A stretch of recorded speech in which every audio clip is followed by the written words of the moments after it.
Hello बच्चों, इस video के अंदर हम बोलने वाली मांद पाठ के प्रश्न उत्तर करेंगे।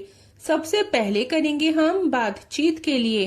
प्रश्न नंबर 1, आपको भूख लगती है तो आप क्या क्या खाने की कामना करते हैं? तो बच्चों यहाँ पे आपको बताना है कि जब आपको भूख लगती है तब आपका क्या क्या खाने का मन होता है।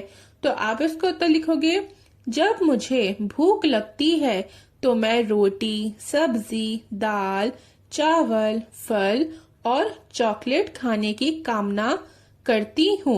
और बच्चों लड़के लिखेंगे करता हूँ। फिर प्रश्न नंबर 2 है, क्या आपने किसी पशु के पैर के चिन्ह देखे हैं? किस किस पशु के देखे हैं? तो बच्चा आपको यहाँ पे ये बताना है कि क्या आपने कभी किसी पशु के, किसी जानवर के, किसी पक्षी के, किसी के भी क्या आपने फुटप्रिंट्स देखे हैं? तो आपको बताना है आपने किस किस के देखे हैं। तो आप लिख दो, हाँ मैंने कुत्ते, बिल्ली, गाय और बकरी के पैर के चिन्ह देखे हैं। प्रश्न नंबर 3, सिंह मांद यानी गुफा में रहता है। मांद में कौन कौन से जानवर रहते हैं? तो बच्चों कौन कौन से जानवर रहते हैं गुफा में? तो देखिए, सिंह के अलावा तेंदुआ, भालू और भेड़िया भी मांद में रहते हैं। अब है प्रश्न नंबर 4, कठिन समय में बुद्धि अधिक काम आती है या शक्ति? तो बच्चा आपको ये बताना है कि जब कठिन समय हो, जब मुश्किल समय हो, तब हमारी बुद्धि काम आती है या फिर हमारी शक्ति? तो आप इसको उत्तर लिखोगे, कठिन समय में बुद्धि अधिक काम आती है क्योंकि बुद्धि से हम सही रास्ता ढूंढकर समस्याओं को हल कर सकते हैं। तो बच्चों देखिए, कठिन समय में बुद्धि जो होती है ना, वो हमारे ज्यादा काम आती है। क्यों? क्योंकि बुद्धि से ही हम सही रास्ता ढूंढ सकते हैं और हमारी जो समस्याएं हैं हम उनको हल कर सकते हैं। अब हम करेंगे सोचिए और लिखिए। प्रश्न नंबर 1, दधी पुछ ने कैसे जाना कि मांद में खरंखर बैठा है? तो आप इसका उत्तर लिखोगे, दधी पुछ ने मांद के बाहर खरंखर के पैरों के जाने की निशान देखे लेकिन वापस लौटने के नहीं। इससे उसे पता चल गया कि खरंखर मांद के अंदर बैठा है। तो बच्चों दधीपुच जो था ना, उसने ये देखा था कि जो सिंह है, जो खरंखर है, उसके जो पैरों के निशान थे वो उसने जाते हुए तो देखे थे लेकिन वापस आते वक्त के उसने निशान नहीं देखे। तो इस चीज से उसे पता चल गया कि मांद के अंदर खरंखर बैठा है।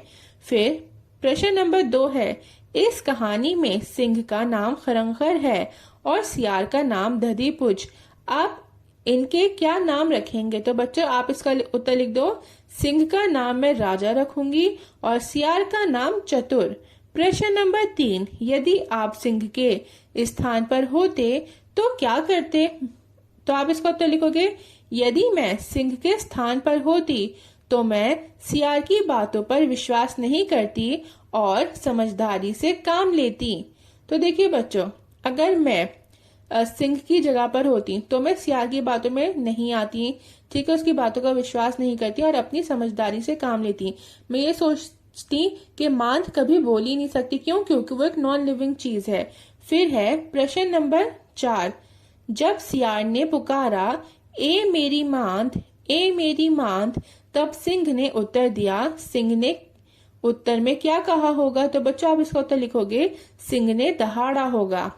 फिर है शब्दों का खेल। प्रश्न 1, कहानी में मांद शब्द कितनी बार आया है? तो बच्चों कहानी के अंदर ना मांद शब्द 17 बार आया है। फिर प्रश्न नंबर 2 है, कहानी में आए चंद्र बिंदु वाले शब्द छाट कर लिखिए। तो बच्चों कहानी में कौन कौन से चंद्र बिंदु वाले शब्द आए हैं? तो देखिए, मांद, गूंज, अंधेरा, लूंगा, ये चारों शब्द जो हैं वो चंद्र बिंदु वाले शब्द हैं, ठीक है।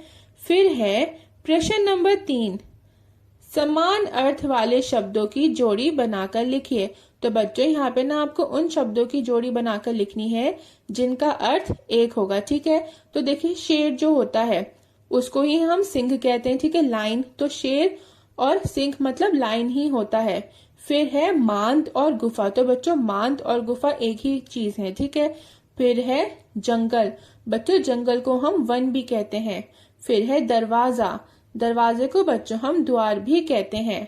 अब है प्रश्न नंबर 4, नीचे लिखे शब्दों की सहायता से वाक्य पूरा कीजिए।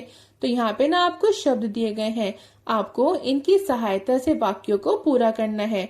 तो बच्चों, भूल गई में आप लिखोगे, उदाहरण आपको दिया गया है मांद, क्या तू भूल गई। ठीक है, तो आप क्या क्या शब्द भर दोगे बच्चों इनमें? आप लिखोगे पहले में तितली, क्या तू भूल गई। नदी, क्या तू भूल गई। गुफा, क्या तू भूल गई। हवा, क्या तू भूल गई। तो बच्चों, अब आप ये बताओ कि मैंने इन्हीं शब्दों को यहाँ पे क्यों लिखा?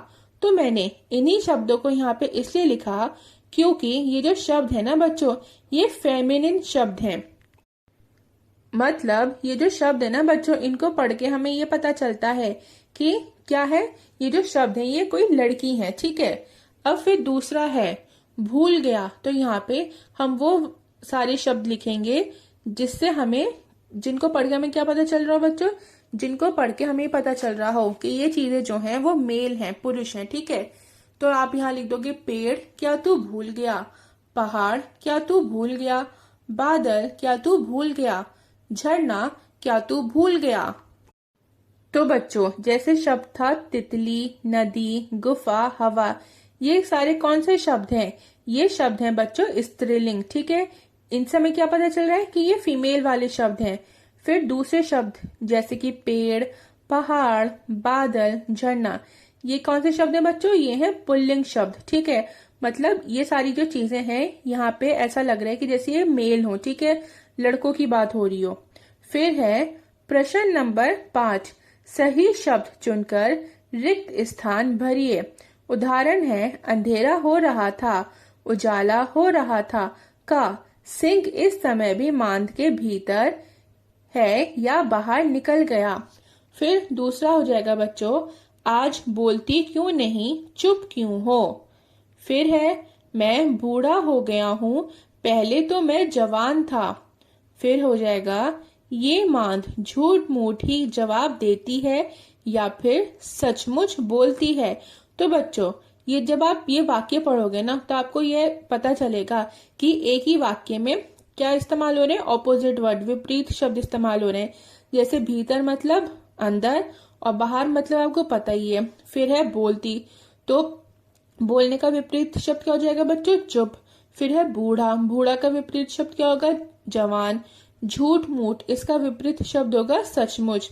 फिर है प्रश्न 6, सही अर्थ की जोड़ी बनाइए।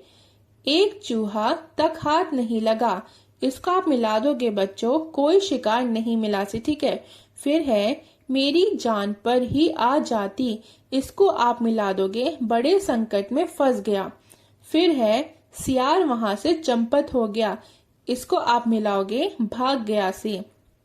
अब ये जो बच्चों यहाँ पे आपको दिया गया था ना, जैसे एक चूहा तक नहीं मिला, सॉरी एक चूहा तक हाथ नहीं लगा। ठीक है, इसका क्या अर्थ था? इसका अर्थ है कोई शिकार नहीं मिला। फिर था मेरी जान पर ही आ जाती, इसका अर्थ क्या है बच्चों? इसका अर्थ है बड़े संकट में फंस गया।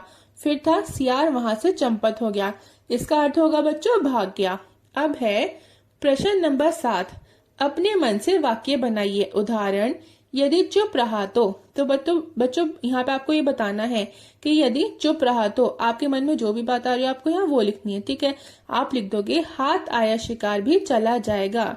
फिर है यदि बोला तो आप लिख दो शिकार डर कर भाग जाएगा। फिर है यदि अधिक वर्षा हुई तो बच्चों क्या हो जाती है? बाढ़ आ जाती है ना, तो आप लिख दोगे बाढ़ आ जाएगी। फिर है यदि कड़ी धूप हुई तो आप लिख दो पौधे मुरझा जाएंगे। फिर है यदि अंधेरा हुआ तो आप लिख दो कुछ दिखाई नहीं देगा। तो बच्चों सिंपल सा इसका मतलब है कि यदि अगर मैंने बोला तो क्या होगा कि शिकार जो है वो डर के भाग जाएगा। अगर ज्यादा बारिश हो गई तो क्या हो जाएगी बच्चों? बाढ़ आ जाएगी। अगर धूप ज्यादा पड़ी तो क्या होगा? पौधे मुरझा जाएंगे। और अगर अंधेरा ज्यादा हुआ तो कुछ दिखाई नहीं देगा। बच्चों इसके आगे का जो है ना, उसमें आपको कुछ भी लिखना नहीं है। ये सिर्फ आपको पहले ये बताया जा रहा है कि आप सिंह का मुखौटा कैसे बना सकते हो। ठीक है, आपको उसका पूरा तरीका बताया जा रहा है। फिर दूसरे में ये जो दूसरा है ना प्रश्न, इसमें आपको क्या करना है? इसमें आपको बच्चों किसी पशु के पद चित्र का किसी पशु के जो फुटप्रिंट है आपको यहाँ पे उसका वो बनाना है। ओके, और फिर आपको यहाँ पे उसका नाम भी लिखना है। बस आपका ये जो पाठ है इसके प्रश्न उत्तर, जितने भी प्रश्न उत्तर थे सब पूरे होते हैं। अगर आपको ये वीडियो अच्छी लगी हो, पसंद आई हो, तो प्लीज वीडियो को लाइक और चैनल को सब्सक्राइब कर दें। और बच्चों बेल आइकन को भी प्रेस कर दीजिएगा, ताकि जब भी मैं कोई नई वीडियो अपलोड करूँ तो आपको उसका नोटिफिकेशन मिल जाए।